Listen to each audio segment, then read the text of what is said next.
আসসালামু আলাইকুম। তো সবাইকে ঈদ মোবারক। তো একটু উইশ করতে আর কি বা অভিনন্দন জানাতে একটু দেরি হয়ে গেল।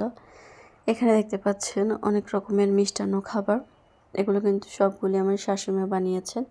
তো আমাদের মিষ্টান্ন খাবারগুলো কিন্তু চাঁদ রাতে বানিয়ে রাখা হয়। আর এটা হচ্ছে তারপরের ভিডিও, মানে ঈদের দিন। তো ঈদের দিন সকালে আমরা হালকা পাতলা খেয়ে থাকি। আর এটা হচ্ছে যে দুপুরে যে আমরা খাবো তার সব কিছু রান্না করা হচ্ছে। এদিকে হচ্ছে আলু দিয়ে গরুর মাংস রান্না হয়ে গেছে প্রায়। পাশের চুলায় হচ্ছে রোস্ট করা হবে। তো রোস্টটা আগে থেকে একটু ভেজে নিয়েছে, আর এখন হচ্ছে রোস্টের যে মশলাটা সেটাই তৈরি করছেন। তো সবগুলো রান্না কিন্তু আমার শাশুড়ি মাই করবেন। তো আপনারা ঈদে কারা কারা কী খেয়েছেন অবশ্যই কমেন্ট বক্সে জানাবেন। এগুলো হচ্ছে পোলাও রান্না করা হবে। তো এদিক থেকে কিন্তু রোস্টটা প্রায় হয়ে আসছে। তো আজকে আমাদের হচ্ছে পোলাও, রোস্ট, গরুর মাংস করা হবে, সাথে হচ্ছে ডিমের একটা কারি করা হবে, মানে ডিমের কোরমা যেটা বলে আর কি। তো এই যে রান্নার ক্যাপচার করতে যে দেখতে পাচ্ছেন যে গরম যে একটা ধোয়া আছে তরকারি, সেটা আর কি ক্যামেরায় এসে পড়লো, আর ক্যামেরার যে ছবিগুলি আর কি ভিডিওগুলি সেগুলো একটু ঝাপসা হয়ে গেল। তো এগুলো কিন্তু আপনারা ইগনোর করবেন। নর্মালি আর কি এরকম কিন্তু হয়ে থাকে ভিডিওর ক্ষেত্রে।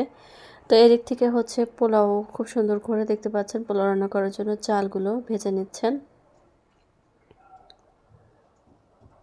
তো পুরো আর কি 1 মাস রোজা রাখার পর কিন্তু পোলাও মাংস এগুলো খেতে একটু আনইজি লাগে। আর যারা পারে তারা তো পারেই।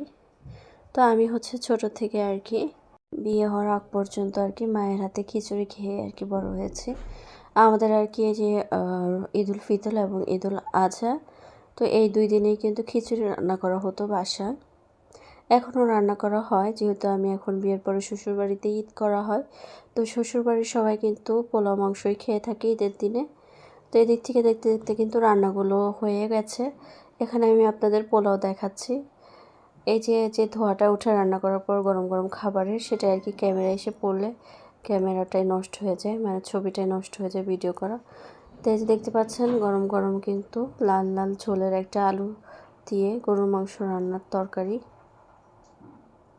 সাথে এখানে রোস্ট আছে। তো ছবিতে কালারগুলো কেমন আসছে তরকারি তা আমি বলতে পারছি না। সাথে কিন্তু একটু ডিমের কোরমা আছে। তো সবার কেমন লাগলো ভিডিওটি?